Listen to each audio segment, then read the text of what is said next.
هاد الحيله ديال الدماغ كيستعملوها الرياضيين الكبار باش يبرفورميو.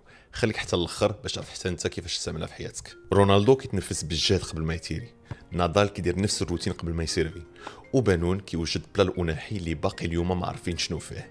هادشي كيتسمى نيورونال انكورينغ، بالعربيه ارتساء العصبي. دماغنا كيربط انكور اللي هي اشاره بحال الريحه ماكله والحركه مع واحد الحاله النفسيه اللي بغينا قبل البيرفورمانس. الاساس العلمي ديال هادشي جاي من الاشارات الكلاسيكي ديال بافلوف ونظريات السوماتيك ماركرز ديال الباحث انطونيو دامازيو اللي كيقول بان اشارات الجسد اللي مربطين بحالها عاطفيه كيأثروا في قدره القرار. فكيفاش يمكن لك تطبق هادشي في حياتك؟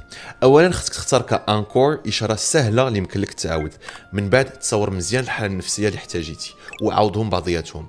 مره واحد الوقيته غادي تشوف كيفاش الانكور اللي اختاريتي غادي يدخلك النيشان في الحاله اللي احتاجيتي. مثلا انا قبل اي اونتروتيان اللي دوزت في حياتي واخا يكون اونلاين كندير شويه ديال الريحه في يدي، باش كنديرها دماغي كيدوزني النيشان في حاله الثقه. الى عجبتكم هذه النصيحه ما تنساوش ديروا فولو. تهلاو.